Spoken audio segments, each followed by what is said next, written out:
The Time Machine by H.G Wells, Chapter 5. As I stood there musing over this too perfect triumph of man, the full moon, yellow and gibbous, came up out of an overflow of silver light in the northeast. The bright little figures ceased to move about below. A noiseless owl flitted by, and I shivered with the chill of the night. I determined to descend and find where I could sleep. I looked for the building I knew. Then my eye traveled along to the figure of the white sphinx upon the pedestal of bronze, glowing distinct as the light of the rising moon grew brighter. I could see the silver birch against it. There was the tangle of rhododendron bushes, black in the pale light, and there was the little lawn. I looked at the lawn again. A queer doubt chilled my complacency. No, said I stoutly to myself, that was not the lawn. But it was the lawn, for the white leprous face of the Sphinx was toward it. Can you imagine what I felt as this conviction came home to me? But you cannot. The time machine was gone. At once, like a lash across the face, came the possibility of losing my own age, of being left helpless in this strange new world. The bare thought of it was an actual physical sensation. I could feel it grip me at the throat and stop my breathing. In another moment, I was in a passion of fear and running with great leaping strides down the slope. Once I fell headlong and cut my face.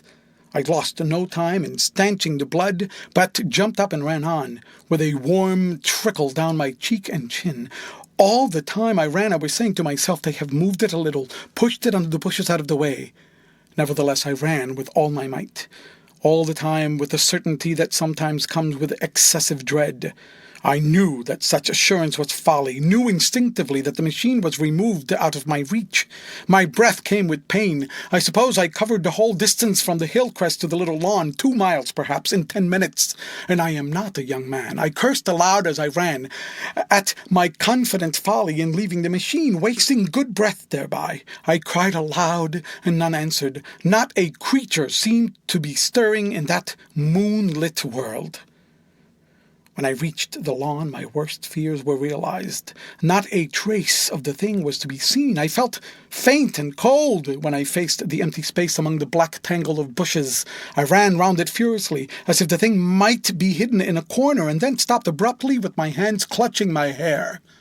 Above me towered the Sphinx upon the bronze pedestal, white, shining, leprous in the light of the rising moon. It seemed to smile in mockery of my dismay. I might have consoled myself by imagining the little people had put the mechanism in some shelter for me, had I not felt assured of their physical and intellectual inadequacy. That is what dismayed me, the sense of some hitherto unsuspected power through whose invention my invention had vanished. Yet for one thing I felt assured. Unless some other age had produced its exact duplicate, the machine could not have moved in time. The attachment of the levers, I will show you the method later, prevented anyone from tampering with it in that way when they were removed. It had moved. It was hid only in space. But then, where could it be? I think I must have had a kind of frenzy. I remember running violently in and out among the moonlit bushes all around the Sphinx and startling some white animal that in the dim light I took for a small deer. I remember too, late that night, beating the bushes with my clenched fist until my knuckles were notched and bleeding from the broken twigs. Then, sobbing and raving in my anguish of mind, I went down to the great building of stone. The big hall was dark, silent, and deserted. I slipped on the uneven floor and fell over one of the malachite tables, almost breaking my shin. I lit a match and went on past the dusty curtains of which I have told you. There I found a second great hall, covered with cushions upon which perhaps a score or so of the little people were sleeping. I have no doubt they found my second appearance strange enough, coming suddenly out of the quiet darkness, with inarticulate noises and the splutter and flare of a match, for they had forgotten about matches. "Where is my time machine?" I began, bawling like an angry child, laying hands upon them and shaking them up together. It must have been very queer to them. Some laughed. Some of them looked sorely frightened. When I saw them standing round me, it came into my head that I was doing as foolish a thing as it was possible for me to do under the circumstances in trying to revive the sensation of fear. For reasoning from their daylight behavior, I thought that fear must be forgotten. Abruptly, I dashed down the match, and knocking one of the people over in my course, went blundering across the big dining hall, again out under the moonlight. I heard cries of terror, and their little feet running and stumbling this way and that. I do not remember all I did as the moon crept up the sky. I suppose it was the unexpected nature of my loss that maddened me. I felt hopelessly cut off from my own kind, a strange animal in an unknown world. I must have raved to and fro, screaming and crying upon God and fate. I have a memory of horrible fatigue as the long night of despair wore away, of looking in this impossible place and that, of groping among moonlit ruins and touching strange creatures in the black shadows. At last, of lying on the ground near the Sphinx and weeping with absolute wretchedness. I had nothing left but misery. Then I slept. And when I woke again, it was full day, and a couple of sparrows were hopping round me on the turf within the reach of my arm. I sat up in the freshness of the morning, trying to remember how I had got there, and why I had such a profound sense of desertion and despair. Then things came clear in my mind. With the plain, reasonable daylight, I could look my circumstances fairly in the face.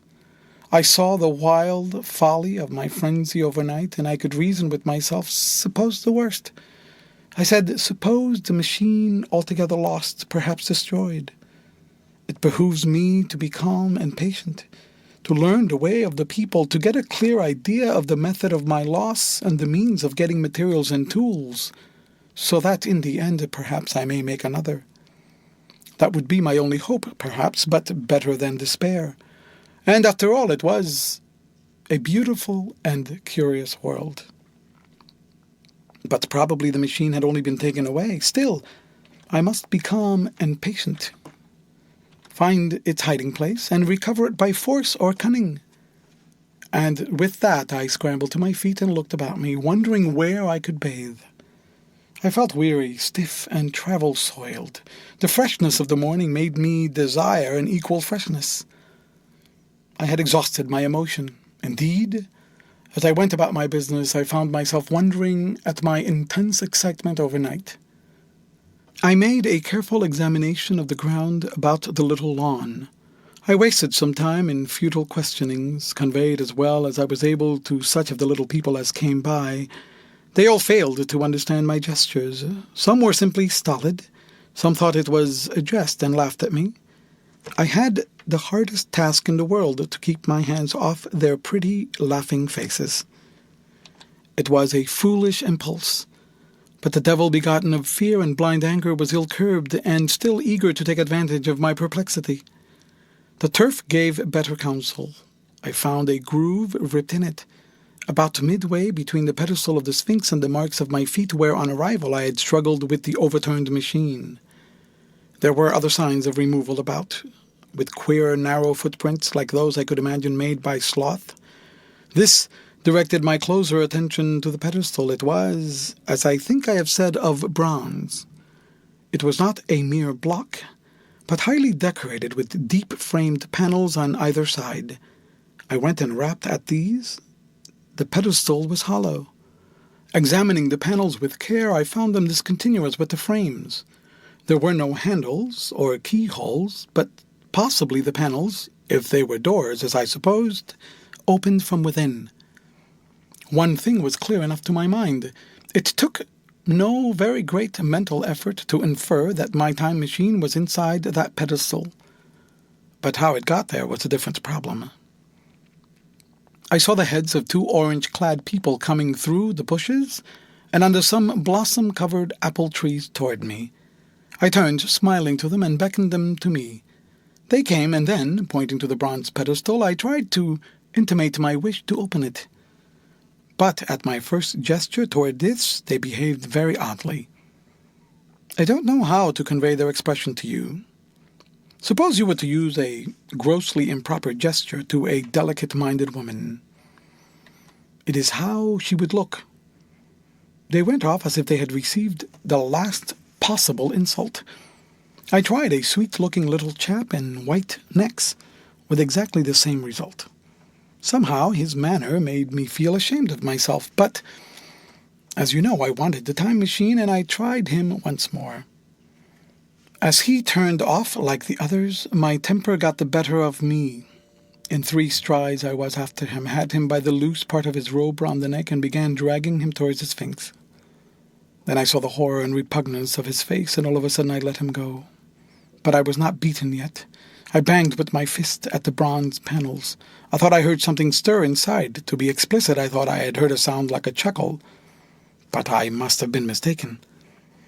Then I got a big pebble from the river and came and hammered till I had flattened a coil in the decorations, and the verdigris came off in powdery flakes. The delicate little people must have heard me hammering in gusty outbreaks a mile away on either hand, but nothing came of it. I saw a crowd of them upon the slopes looking furtively at me. At last, hot and tired, I sat down to watch the place, but I was too restless to watch long. I am too occidental for a long vigil. I could work at a problem for years, but to wait inactive for 24 hours, that is another matter. I got up after a time and began walking aimlessly through the bushes toward the hill again. Patience, I said to myself. If you want your machine again, you must leave that Sphinx alone. If they mean to take your machine away, it's little good you're wrecking their bronze panels, and if they don't, you will get it back as soon as you can ask for it. To sit among all those unknown things before a puzzle like that is hopeless. That way lies monomania. Face this world, learn its ways, watch it, be careful of too hasty guesses at its meaning. In the end, you will find clues to it all. Then suddenly, the humor of the situation came into my mind. The thought of the years I had spent in study and toil to get into the future age, and now my passion of anxiety to get out of it. I had made myself the most complicated and the most hopeless trap that ever a man devised. Although it was at my own expense, I could not help myself. I laughed aloud. Going through the big palace, it seemed to me that the little people avoided me. It may have been my fancy, or it may have had something to do with my hammering at the gates of bronze. Yet I felt tolerably sure of the avoidance. I was careful, however, to show no concern and to abstain from any pursuit of them. And in the course of a day or 2, things got back to the old footing. I made what progress I could in the language, and in addition, I pushed my explorations here and there.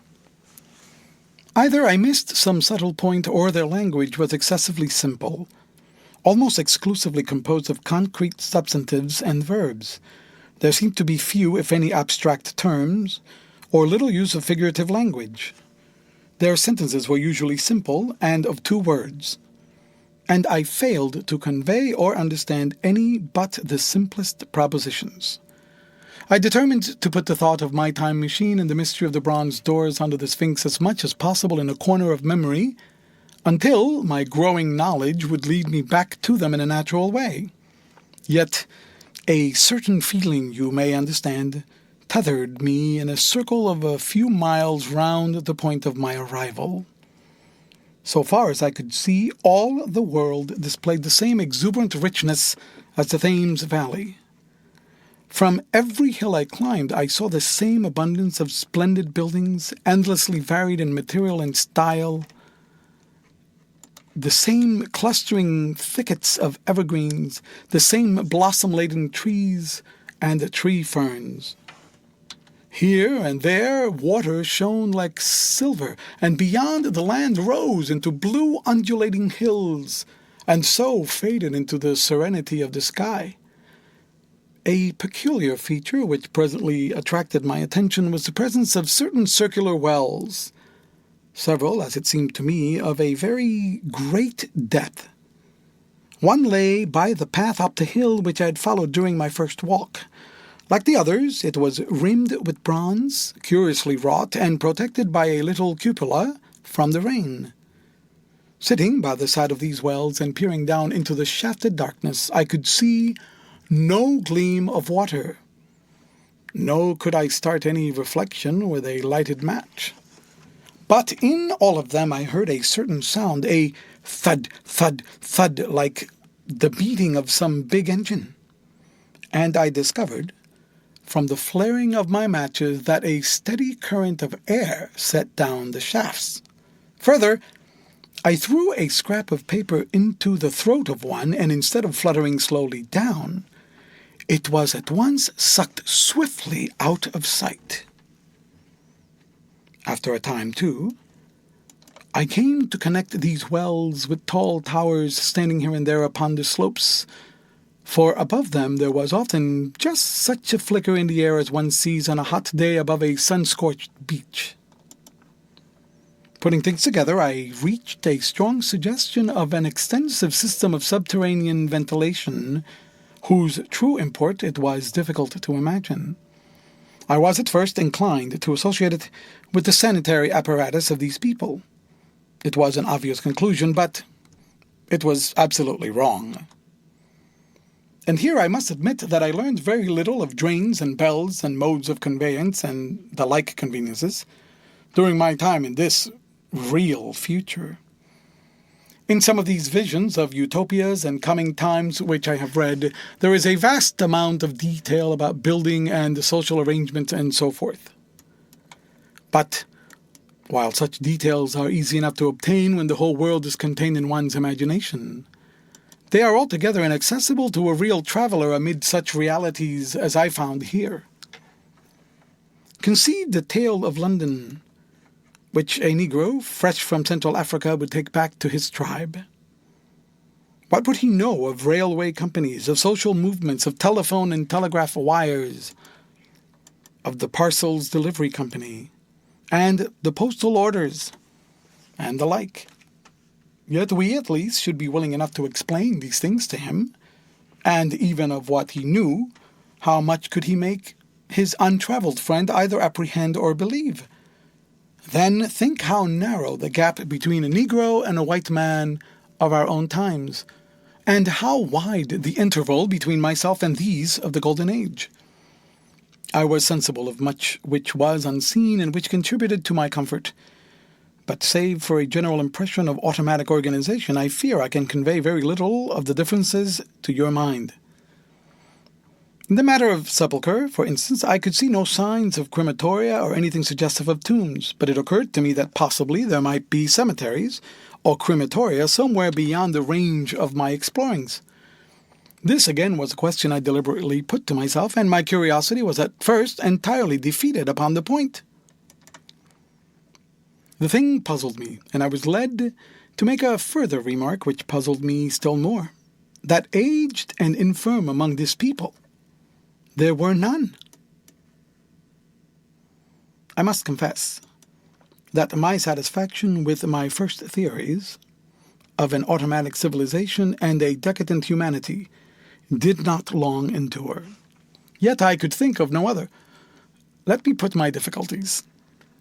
The several big palaces I had explored were mere living places, great dining halls and sleeping apartments. I could find no machinery, no appliances of any kind. Yet these people were clothed in pleasant fabrics that must at times need renewal, and their sandals, though undecorated, were fairly complex specimens of metalwork. Somehow such things must be made, and the little people displayed no vestige of a creative tendency. There were no shops, no workshops, no sign of importations among them. They spent all their time in playing gently, in bathing in the river, in making love in a half-playful fashion, in eating fruit and sleeping. I could not see how things were kept going. Then again, about the time machine, something I knew not what had taken it into the hollow pedestal of the White Sphinx. Why? For the life of me, I could not imagine. Those waterless wells, too, those flickering pillars, I felt I lacked a clue. I felt, how shall I put it, suppose you found an inscription with sentences here and there in excellent plain English, and interpolated therewith others made up of words or letters even absolutely unknown to you. Well, on the third day of my visit, that was how the world of 802,701 presented itself to me. That day, too, I made a friend of a sort. It happened that as I was watching some of the little people bathing in the shallow, one of them was seized with a cramp and began drifting downstream. The main current ran rather swiftly, but not too strongly for even a moderate swimmer. It will give you an idea, therefore, of the strange deficiency in these creatures when I tell you that none made the slightest attempt to rescue the weakly crying little thing which was drowning before their eyes. When I realized this, I hurriedly slipped off my clothes, and wading in at a point lower down, I caught the poor mite and drew her safe to land. A little rubbing of the limbs soon brought her round, and I had the satisfaction of seeing she was all right before I left her. I had got to such a low estimate of her kind that I did not expect any gratitude from her. In that, however, I was wrong. This happened in the morning. In the afternoon I met my little woman, as I believe it was, as I was returning toward my center from an exploration. She received me with cries of delight and presented me with a big garland of flowers, evidently made for me and me alone. The thing took my imagination. Very possibly I had been feeling desolate. At any rate, I did my best to display my appreciation of the gift.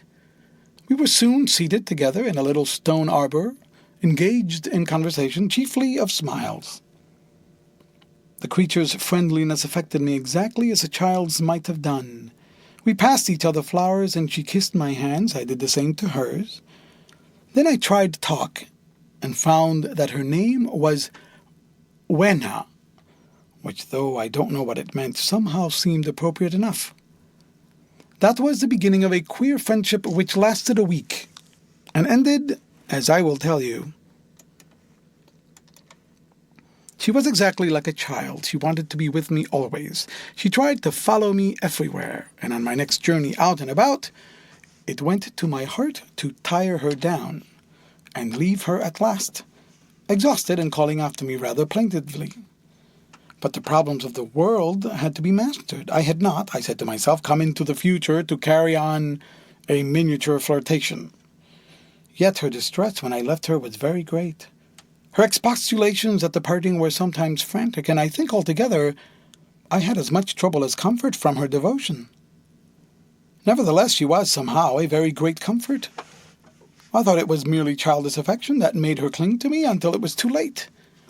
I did not clearly know what I had inflicted upon her when I left her. Not until it was too late did I clearly understand what she was to me.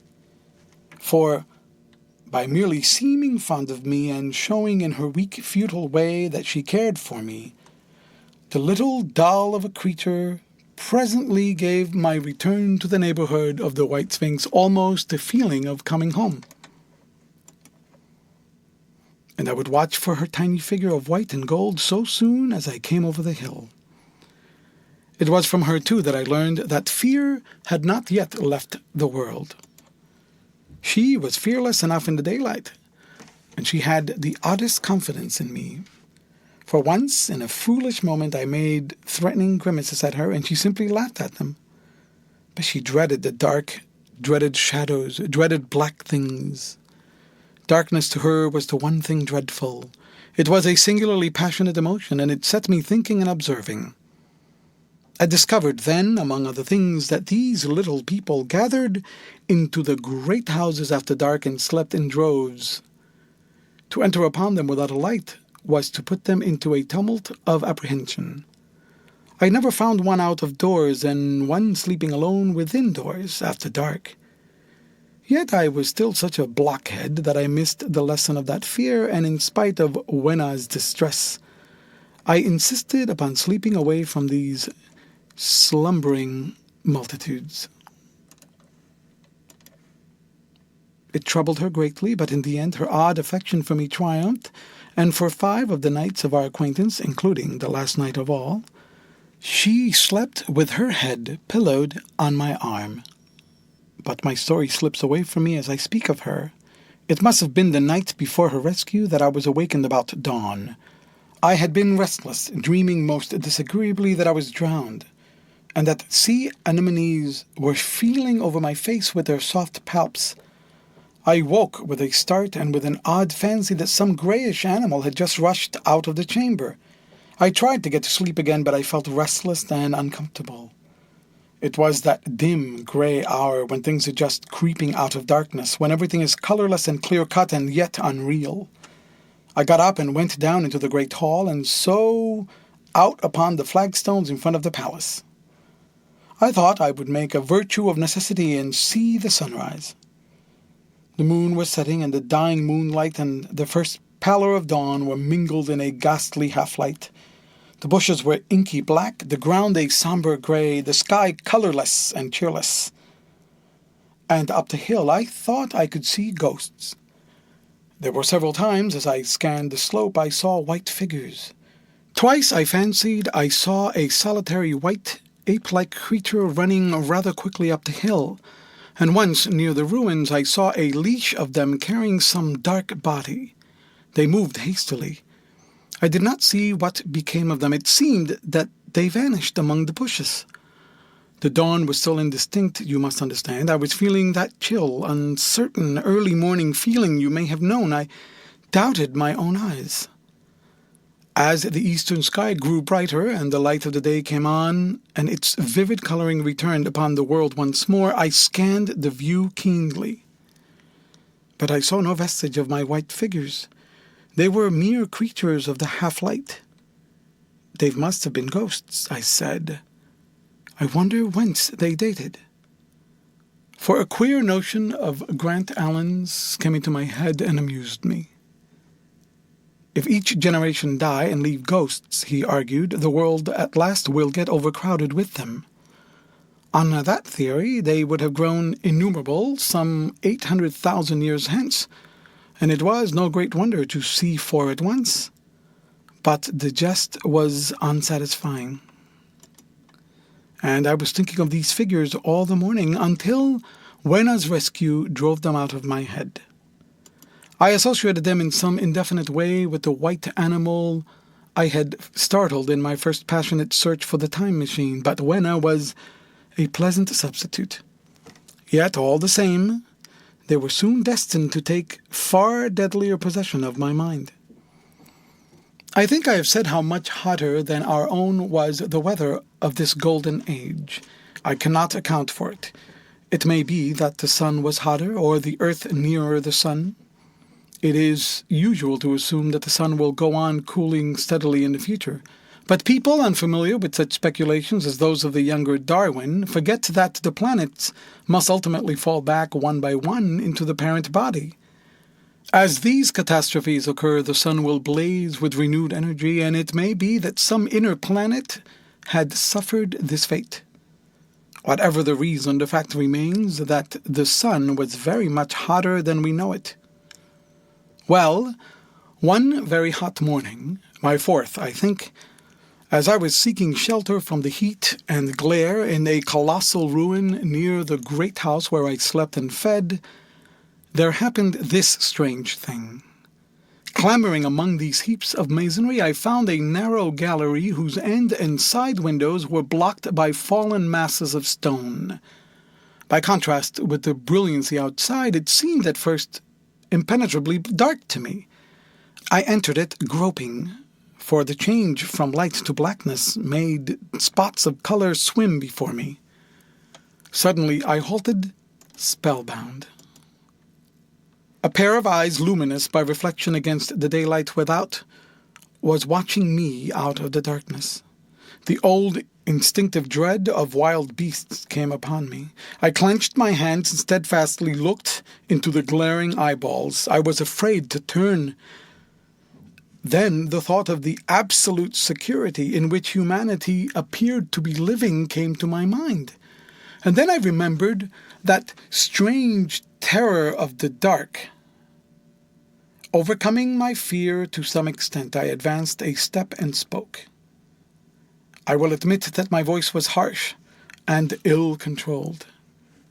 I put out my hand and touched something soft.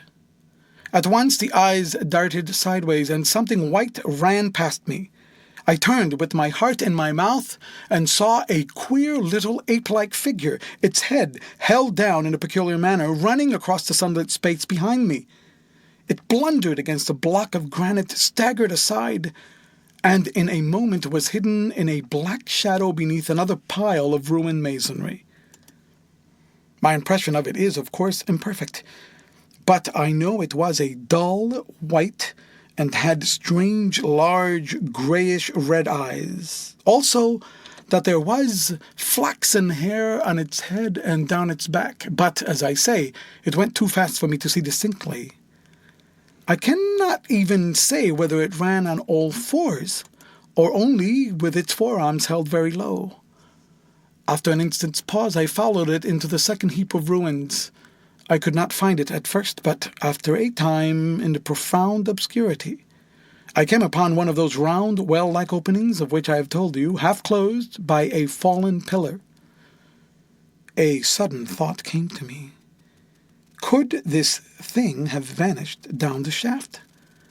I lit a match, and looking down, I saw a small, white, moving creature with large, bright eyes, which regarded me steadfastly as it retreated.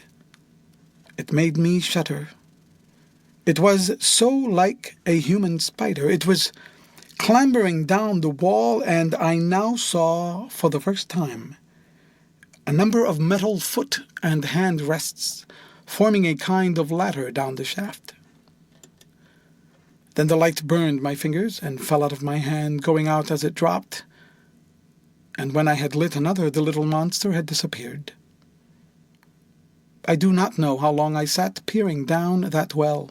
It was not for some time that I could succeed in persuading myself that the thing I had seen was human, but gradually the truth dawned on me that man had not remained one species, but had differentiated into two distinct animals, that my graceful children of the upper world were not the sole descendants of our generation, but that this bleached, obscene, nocturnal thing which had flashed before me was also heir to all the ages.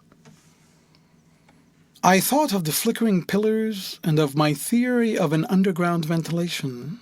I began to suspect their true import.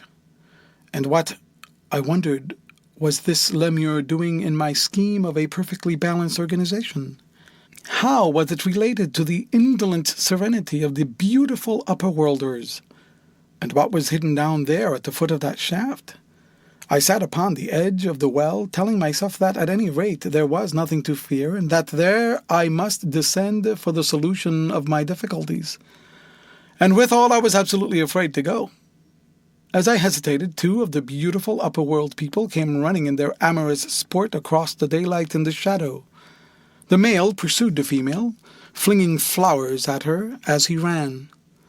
They seemed distressed to find me, my arm against the overturned pillar, peering down the well.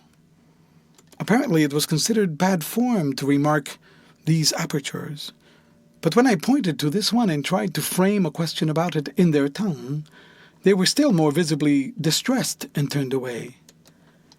But they were interested by my matches, and I struck some to amuse them. I tried them again about the well, and again I failed. So presently I left them, meaning to go back to Wenna and see what I could get from her. But my mind was already in revolution.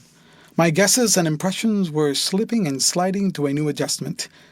I had now a clue to the import of these wells, to the ventilating towers, to the mystery of the ghosts, to say nothing of a hint at the meaning of the bronze gates, and the fate of the time machine. And very vaguely, there came a suggestion towards the solution of the economic problem that had puzzled me. Here was the new view. Plainly, this second species of man was subterranean. There were 3 circumstances in particular which made me think that its rare emergence above ground was the outcome of a long-continued underground habit. In the first place, there was the bleached look common in most animals that live largely in the dark. The white fish of the Kentucky caves, for instance. Then those large eyes, with that capacity for reflecting light, are common features of nocturnal things. Witness the owl and the cat. And last of all, that evident confusion in the sunshine, that hasty yet fumbling awkward flight towards the dark shadow, and that peculiar carriage of the head while in the light, all reinforced the theory of an extreme sensitiveness of the retina. Beneath my feet, then, the earth must be tunneled enormously, and these tunnelings were the habitat of the new race. The presence of ventilating shafts and wells along the hill slopes everywhere, in fact except along the river valley, showed how universal were its ramifications. What so natural, then, as to assume that it was, in this artificial underworld, that such work was necessary to the comfort of the daylight race was done? The notion was so plausible that I at once accepted it, and went on to assume the how of this splitting of the human species. I dare say you will anticipate the shape of my theory, though for myself I very soon felt that it fell far short of the truth. At first, proceeding from the problems of our own age, it seemed clear as daylight to me that the gradual widening of the present merely temporary and social difference between the capitalist and the laborer was the key to the whole position. No doubt it will seem grotesque enough to you and wildly incredible, and yet even now there are existing circumstances to point that way. There is a tendency to utilize underground space for the less ornamental purposes of civilization. There is the Metropolitan Railway in London, for instance. There are new electric railways. There are subways. There are underground workrooms and restaurants, and they increase and multiply. Evidently, I thought, this tendency had increased till industry had gradually lost its birthright in the sky. I mean that it had gone deeper and deeper into larger and even larger underground factories, spending a still increasing amount of its time therein, till, in the end, even now, does not an East End worker live in such artificial conditions as practically to be cut off from the natural surface of the earth? Again, the exclusive tendency of richer people, due no doubt to the increasing refinement of their education and the widening gulf between them and the rude violence of the poor, is already leading to the closing, in their interest, of considerable portions of the surface of the land. About London, for instance, perhaps half the prettier country is shut in against intrusion, and this same widening gulf, which is due to the length and expense of the higher educational process and the increased facilities for and temptations toward refined habits on the part of the rich, will make that exchange between class and class, that promotion by intermarriage, which at present retards the splitting of our species along the lines of social stratification, less and less frequent. So, in the end, above ground you must have the haves, pursuing pleasure and comfort and beauty, and below ground the have-nots, the workers getting continually adapted to the conditions of their labor. Once they were there, they would no doubt have to pay rent, and not a little of it, for the ventilation of their caverns, and if they refused, they would starve or be suffocated for arrears. Such of them as were so constituted as to be miserable and rebellious would die, and in the end, the balance being permanent, the survivors would become as well adapted to the conditions of underground life, and as happy in their way as the upper world people were to theirs. As it seemed to me, the refined beauty and the attenuated pallor followed naturally enough. The great triumph of humanity I had dreamed of took a different shape in my mind. It had been no such triumph of moral education and general cooperation as I had imagined. Instead, I saw a real aristocracy, armed with a perfected science and working to a logical conclusion the industrial system of today. its triumph had not been simply a triumph over nature, but a triumph over nature and the fellow man. This, I must warn you, was my theory at the time. I had no convenient cicerone in the pattern of the utopian books. My explanation may be absolutely wrong. I still think it is the most plausible one. But even on this supposition, the balanced civilization that was at last attained must have long since passed its zenith, and was now far fallen into decay. The too perfect security of the upper worlders had led them to a slow movement of degeneration, to a general dwindling in size, strength, and intelligence. That I could see clearly enough already. What had happened to the undergrounders I did not yet suspect, but from what I had seen of the Morlocks, that, by the by, was the name by which these creatures were called, I could imagine that the modification of the human type was even far more profound than among the Eloi, the beautiful race that I already knew. Then came troublesome doubts. Why had the Morlocks taken my time machine? For I felt sure it was they who had taken it. Why, too, if the Eloi were masters, could they not restore the machine to me? And why were they so terribly afraid of the dark? I proceeded, as I have said, to question Wena about this underworld, but here again I was disappointed. At first she would not understand my questions, and presently she refused to answer them. She shivered as though the topic was unendurable, and when I pressed her, perhaps a little harshly, she burst into tears. They were the only tears except my own I ever saw in that golden age. When I saw them, I ceased abruptly to trouble about the Morlocks, and was only concerned in banishing the signs of the human inheritance from Wena's eyes. And very soon she was smiling and clapping her hands, while I solemnly burned a match. End of chapter. The Time Machine by H.G. Wells, Chapter 6. It may seem odd to you, but it was 2 days before I could follow up the newfound clue in what was manifestly the proper way. I felt a peculiar shrinking from those pallid bodies. They were just the half-bleached color of the worms and things one sees preserved in spirit in a zoological museum. And they were filthily cold to the touch. Probably my shrinking was largely due to the sympathetic influence of the Eloi, whose disgust with the Morlocks I now began to appreciate. The next night I did not sleep well. Probably my health was a little disordered. I was oppressed with perplexity and doubt. Once or twice I had a feeling of intense fear for which I could perceive no definite reason. I remember creeping noiselessly into the great hall, where the little people were sleeping in the moonlight. That night Wena was among them, and feeling reassured by their presence. It occurred to me even then that in the course of a few days the moon must pass through its last quarter, and the nights grow dark, when the appearances of these unpleasant creatures from below, these whitened lemurs, this new vermin that had replaced the old, might be more abundant.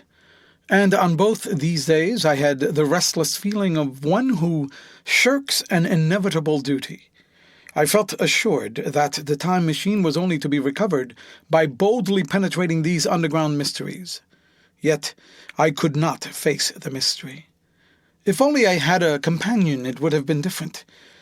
But I was so horribly alone, and even to clamber down into the darkness of the well appalled me. I don't know if you will understand my feeling, but I never felt quite safe at my back. It was this restlessness, this insecurity, perhaps, that drove me further and further afield in my exploring expeditions. Going to the south-westward toward the rising country that is now called Combe Wood, I observed far off in the direction of 19th century Barnstead a vast green structure, different in character from any I had hitherto seen. It was larger than the largest of the palaces or ruins I knew, and the facade had an oriental look. The face of it having the luster as well as the pale green tint, a kind of bluish green of a certain type of Chinese porcelain. This difference in aspect suggested a difference in use, and I was minded to push on and explore. But the day was growing late, and I had come upon the site of the place after a long and tiring circuit, so I resolved to hold over the adventure for the following day, and I returned to the welcome and caresses of little Wenna. But next morning I perceived clearly enough that my curiosity regarding the palace of green porcelain was a piece of self-deception to enable me to shirk by another day an experience I dreaded. I resolved I would make the descent without further waste of time, and started out in the early morning towards a well near the ruins of granite and aluminum. Little Wenna ran with me. She danced beside me to the well, but when she saw me lean over the mouth and look downward, she seemed strangely disconcerted. "Goodbye, little Wenna," I said, kissing her, and then, putting her down, I began to feel over the parapet for the climbing hooks. Rather hastily, I might as well confess, for I feared my courage might leak away. At first she watched me in amazement. Then she gave a most piteous cry, and, running to me, she began to pull at me with her little hands. I think her opposition nerved me rather to proceed. I shook her off, perhaps a little roughly, and in another moment I was in the throat of the well. I saw her agonized face over the parapet, and smiled to reassure her. Then I had to look down at the unstable hooks to which I clung. I had to clamber down a shaft of perhaps 200 yards. The descent was effected by means of metallic bars projecting from the sides of the well, and these being adapted to the needs of a creature much smaller and lighter than myself, I was speedily cramped and fatigued by the descent. And not simply fatigued. One of the bars bent suddenly under my weight and almost swung me off into the blackness beneath. For a moment I hung by one hand, and after that experience I did not dare to rest again. Though my arms and back were presently acutely painful, I went on, clambering down the sheer descent with as quick a motion as possible. Glancing upward, I saw the aperture, a small blue disk in which a star was visible, while little Wenna's head showed as a round black projection. The thudding sound of a machine below grew louder and more oppressive. Everything save that little disk above was profoundly dark, and when I looked up again, Wenna had disappeared. I was in an agony of discomfort. I had some thought of trying to go up the shaft again and leave the underworld alone. But even while I turned this over in my mind, I continued to descend. At last, with intense relief, I saw dimly coming up, a foot to the right of me, a slender loophole in the wall. Swinging myself in, I found it was the aperture of a narrow horizontal tunnel in which I could lie down and rest. It was not too soon. My arms ached, my back was cramped, and I was trembling with the prolonged terror of a fall. Besides this, the unbroken darkness had had a distressing effect upon my eyes. The air was full of the throb and hum of machinery pumping air down the shaft. I do not know how long I lay. I was roused by a soft hand touching my face. Starting up in the darkness, I snatched at my matches and, hastily striking one, I saw 3 stooping white creatures, similar to the one I had seen above ground in the ruin, hastily retreating before the light. Living as they did in what appeared to be impenetrable darkness, their eyes were abnormally large and sensitive, just as are the pupils of the abysmal fishes, and they reflected the light in the same way. I have no doubt they could see me in that rayless obscurity, and they did not seem to have any fear of me apart from the light. But so soon as I struck a match in order to see them, they fled incontinently, vanishing into dark gutters and tunnels from which their eyes glared at me in the strangest fashion. I tried to call to them, but the language they had was apparently different from that of the overworld people, so that I was needs left to my own unaided efforts, and the thought of flight before exploration was even then in my mind. But I said to myself, "You are in for it now," and feeling my way along the tunnel, I found the noise of machinery grow louder. Presently the walls fell away from me, and I came to a large open space, and striking another match, saw that I had entered a vast arched cavern, which stretched into utter darkness beyond the range of my light. The view I had of it was as much as one could see in the burning of a match. Necessarily my memory is vague. Great shapes, like big machines, rose out of the dimness, and cast grotesque black shadows in which dim spectral Morlocks sheltered from the glare. The place, by the by, was very stuffy and oppressive, and the faint halitus of freshly shed blood was in the air. Some way down the central vista was a little table of white metal, laid with what seemed a meal. The Morlocks, at any rate, were carnivorous. Even at the time, I remember wondering what large animal could have survived to furnish the red joint I saw. It was all very indistinct. The heavy smell, the big, unmeaning shapes, the obscene figures lurking in the shadows and only waiting for the darkness to come at me again. Then the match burned down and stung my fingers, and fell, a wriggling red spot in the blackness.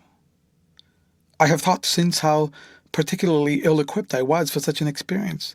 When I had started with the time machine, I had started with the absurd assumption that the men of the future would certainly be infinitely ahead of ourselves in all their appliances. I had come without arms, without medicine, without anything to smoke. At times I missed tobacco frightfully, even without enough matches. If only I had thought of a kodak, I could have flashed that glimpse of the underworld in a second, and examined it at leisure. But as it was, I stood there with only the weapons and the powers that nature had endowed me with, hands, feet, and teeth, these and 4 safety matches that still remained to me. I was afraid to push my way in among all this machinery in the dark, and it was only with my last glimpse of light I discovered that my store of matches had run low. It had never occurred to me until that moment that there was any need to economize them, and I had wasted almost half the box in astonishing the upper-worlders, to whom fire was a novelty. Now, as I say, I had 4 left, and while I stood in the dark, a hand touched mine. Lank fingers came feeling over my face, and I was sensible of a peculiar unpleasant odor. I fancied I heard the breathing of a crowd of those dreadful little beings about me. I felt the box of matches in my hand being gently disengaged, and other hands behind me plucking at my clothing. The sense of these unseen creatures examining me was indescribably unpleasant. The sudden realization of my ignorance of their ways of thinking and doing came home to me very vividly in the darkness. I shouted at them as loudly as I could. They started away, and then I could feel them approaching me again. They clutched at me more boldly, whispering odd sounds to each other. I shivered violently and shouted again rather discordantly. This time they were not so seriously alarmed, and they made a queer laughing noise as they came back at me. I will confess I was horribly frightened. I determined to strike another match and escape under the protection of its glare. I did so, and eking out the flicker with a scrap of paper from my pocket, I made good my retreat to the narrow tunnel. But I had scarce entered this when my light was blown out, and in the blackness I could hear the Morlocks rustling like wind among leaves, and pattering like the rain as they hurried after me. In a moment I was clutched by several hands, and there was no mistaking that they were trying to haul me back. I struck another light and waved it in their dazzled faces. You can scarce imagine how nauseating inhuman they looked, those pale, chinless faces and great, lidless, pinkish-grey eyes, as they stared in their blindness and bewilderment. But I did not stay to look, I promise you. I retreated again, and when my second match had ended, I struck my third. It had almost burned through when I reached the opening into the shaft. I lay down on the edge, for the throb of the great pump below made me giddy. Then I felt sideways for the projecting hooks, and as I did so, my feet were grasped from behind, and I was violently tugged backward. I lit my last match, and it incontinently went out. But I had my hand on the climbing bars now, and kicking violently, I disengaged myself from the clutches of the Morlocks, and was speedily clambering up the shaft, while they stayed peering and blinking up at me. All but one little wretch who followed me for some way, and well-nigh secured my boot as a trophy. That climb seemed interminable to me. With the last 20 or 30 feet of it, a deadly nausea came upon me. I had the greatest difficulty in keeping my hold. The last few yards was a frightful struggle against this faintness. Several times my head swam, and I felt all the sensations of falling. At last, however, I got over the well mouth somehow, and staggered out of the ruin into the blinding sunlight. I fell upon my face. Even the soil smelt sweet and clean. Then I remember Wenna kissing my hands and ears, and the voices of others among the Eloi. Then for some time I was insensible. End of chapter. The Time Machine by H.G Wells, Chapter 7. Now indeed I seemed in a worse case than before. Hitherto, except during my night's anguish at the loss of the time machine, I had felt a sustaining hope of ultimate escape, but that hope was staggered by these new discoveries. Hitherto I had merely thought myself impeded by the childish simplicity of the little people, and by some unknown forces which I had only to understand to overcome. But there was an altogether new element in this sickening quality of the Morlocks, a something inhuman and malign. Instinctively I loathed them. Before I had felt as a man might feel who had fallen into a pit. My concern was with the pit and how to get out of it. Now I felt like a beast in a trap whose enemy would come upon him soon. The enemy I dreaded may surprise you. It was the darkness of the new moon. Wenna had put this into my head by some at first incomprehensible remarks about the dark nights. It was not now such a very difficult problem to guess what the coming dark nights might mean. The moon was on the wane. Each night there was a longer interval of darkness. And now I understood to some slight degree, at least, the reason of the fear of the little upper-world people for the dark. I wondered vaguely what foul villainy it might be that the Morlocks did under the new moon. I felt pretty sure now that my second hypothesis was all wrong. The upper-world people might once have been the favored aristocracy, and the Morlocks their mechanical servants, but that had long since passed away. The two species that had resulted from the evolution of man were sliding down toward, or had already arrived at, an altogether new relationship. The Eloi, like the Carolinian kings, had decayed to a mere beautiful futility. They still possessed the earth on sufferance, since the Morlocks, subterranean for innumerable generations, had come at last to find the daylight surface intolerable. And the Morlocks made their garments, I inferred, and maintained them in their habitual needs, perhaps through the survival of an old habit of service. They did it as a standing horse paws with his foot, or as a man enjoys killing animals in sport, because ancient and departed necessities had impressed it on the organism. But clearly the old order was already in part reversed. The nemesis of the delicate ones was creeping on apace. Ages ago, thousands of generations ago, man had thrust his brother man out of the ease and the sunshine, and now that brother was coming back changed. Already the Eloi had begun to learn one old lesson anew. They were becoming reacquainted with fear, and suddenly there came into my head the memory of the meat I had seen in the underworld. It seemed odd how it floated into my mind, not stirred up, as it were, by the current of my meditations, but coming in almost like a question from outside. I tried to recall the form of it. I had a vague sense of something familiar, but I could not tell what it was at the time. Still, however helpless the little people in the presence of their mysterious fear, I was differently constituted. I came out of this age of ours, this ripe prime of the human race, when fear does not paralyze and mystery has lost its terrors. I, at least, would defend myself. Without further delay, I determined to make myself arms and a fastness where I might sleep. With that refuge as a base, I could face the strange world with some of that confidence I had lost in realizing to what creatures night by night I lay exposed. I felt I could never sleep again until my bed was secure from them. I shuddered with horror to think how they must already have examined me. I wandered during the afternoon along the valley of the Thames, but found nothing that commended itself to my mind as inaccessible. All the buildings and trees seemed easily practicable to such dexterous climbers as the Morlocks, to judge by their wells, must be.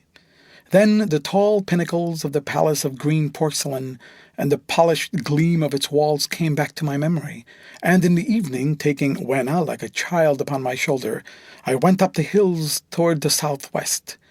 The distance, I had reckoned, was 7 or 8 miles, but it must have been nearer 18. I had first seen the place on a moist afternoon when distances are deceptively diminished. In addition, the heel of one of my shoes was loose, and a nail was working through the sole. They were comfortable old shoes I wore about indoors, so that I was lame, and it was already long past sunset when I came in sight of the palace, silhouetted black, against the pale yellow of the sky. Wena had been hugely delighted when I began to carry her, but after a while she desired me to let her down and ran along by the side of me, occasionally darting off on either hand to pick flowers to stick in my pockets. My pockets had always puzzled Wena, but at the last she had concluded that they were an eccentric kind of vase for floral decoration. At least she utilized them for that purpose. And that reminds me, in changing my jacket I found... The time-traveler paused, put his hand into his pocket, and silently placed 2 withered flowers, not unlike the very large white mallows upon the little table. Then he resumed his narrative. As the hush of evening crept over the world and we proceeded over the hill crest toward Wimbledon, Wena grew tired and wanted to return to the house of grey stone.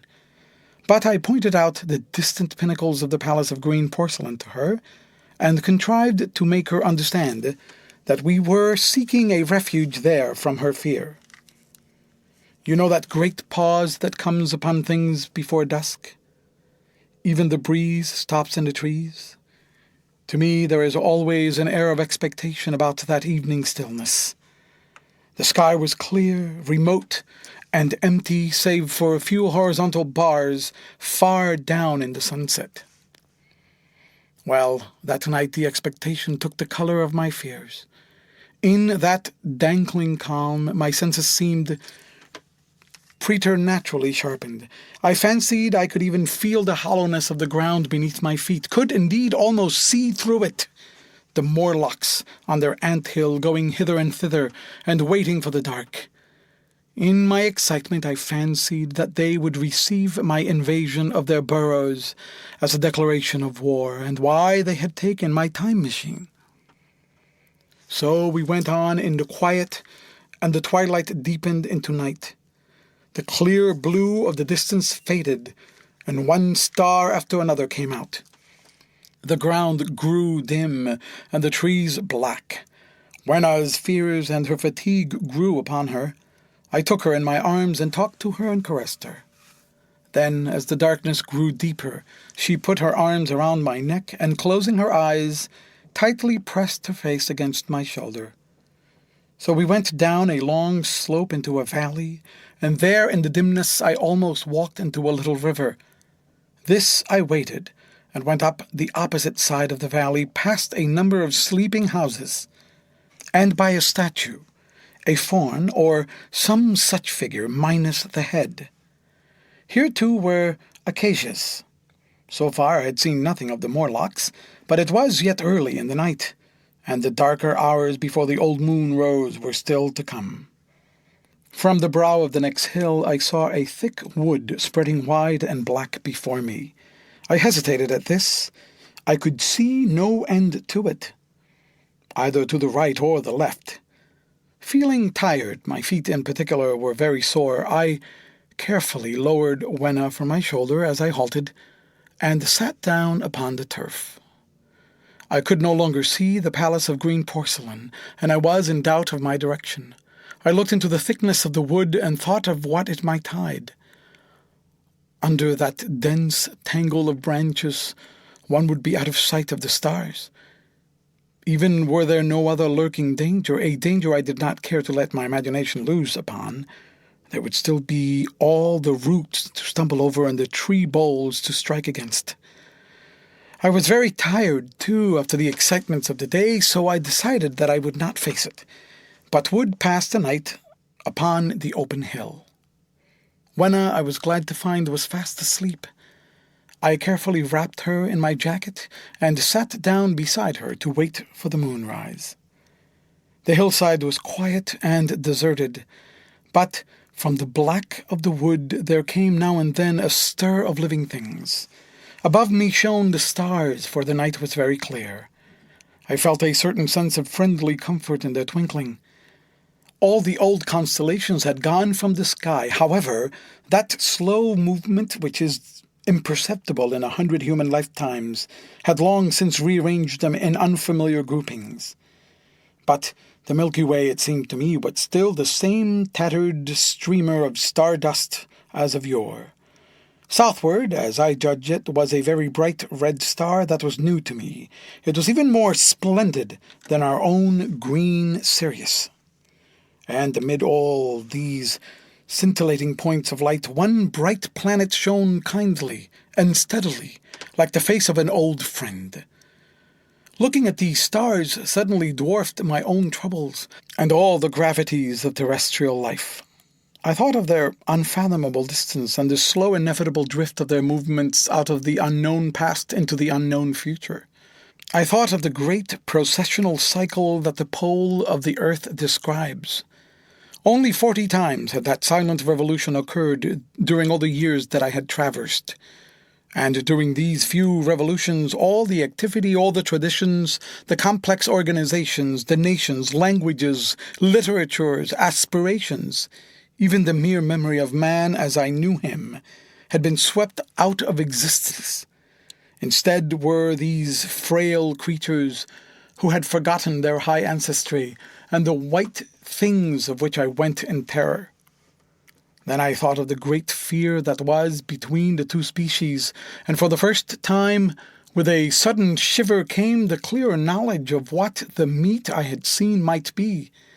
Yet it was too horrible. I looked at little Wenna sleeping beside me, her face white and star-like under the stars, and forthwith dismissed the thought. Through that long night, I held my mind off the Morlocks as well as I could, and whiled away the time by trying to fancy I could find signs of the old constellations in the new confusion. The sky kept very clear, except for a hazy cloud or so. No doubt I dozed at times. Then, as my vigil wore on, came a faintness in the eastward sky, like the reflection of some colourless fire, and the old moon rose thin and peaked and white. And close behind, and overtaking it, and overflowing it, the dawn came, pale at first, and then growing pink and warm. No Morlocks had approached us. Indeed, I had seen none upon the hill that night. And in the confidence of renewed day, it almost seemed to me that my fear had been unreasonable. I stood up and found my foot, with the loose heel, swollen at the ankle and painful under the heel. So I sat down again, took off my shoes, and flung them away. I awakened Wenna, and we went down into the wood, now green and pleasant instead of black and forbidding. We found some fruit wherewith to break our fast. We soon met others of the dainty ones laughing and dancing in the sunlight, as though there was no such thing in nature as the night. And then I thought once more of the meat that I had seen. I felt assured now of what it was, and from the bottom of my heart I pitied this last feeble rill from the great flood of humanity. Clearly at some time in the long ago of human decay, the Morlocks' food had run short. Possibly they had lived on rats and such like vermin. Even now man is far less discriminating and exclusive in his food then he was far less than any monkey. His prejudice against human flesh is no deep-seated instinct. And so these inhuman sons of men. I tried to look at the thing in a scientific spirit. After all, they were less human and more remote than our cannibal ancestors of 3,000 or 4,000 years ago. And the intelligence that would have made this state of things a torment had gone. Why should I trouble myself? These Eloi were mere fatted cattle, which the ant-like Morlocks preserved and preyed upon, probably saw to the breeding of, and there was Wenna dancing at my side. I tried to preserve myself from the horror that was coming upon me by regarding it as a rigorous punishment of human selfishness. Man had been content to live in ease and delight upon the labors of his fellow man, had taken necessity as his watchword and excuse, and in the fullness of time necessity had come home to him. I even tried a Carlyle-like scorn of this wretched aristocracy and decay. But this attitude of mind was impossible. However great their intellectual degradation, the Eloi had kept too much of the human form not to claim my sympathy, and to make me perforce a sharer in their degradation and their fear. I had, at that time, very vague ideas as to the course I should pursue. My first was to secure some safe place of refuge, and to make myself such arms of metal or stone as I could contrive. That necessity was immediate. In the next place I hoped to procure some means of fire so that I should have the weapon of a torch at hand, for nothing I knew would be more efficient against these Morlocks. Then I wanted to arrange some contrivance to break open the doors of bronze under the white sphinx. I had in mind a battering ram. I had a persuasion that if I could enter those doors and carry a blaze of light before me, I should discover the time machine and escape. I could not imagine the Morlocks were strong enough to move it far away. Wenna I had resolved to bring with me to our own time, and turning such schemes over in my mind, I pursued our way toward the building which my fancy had chosen as our dwelling.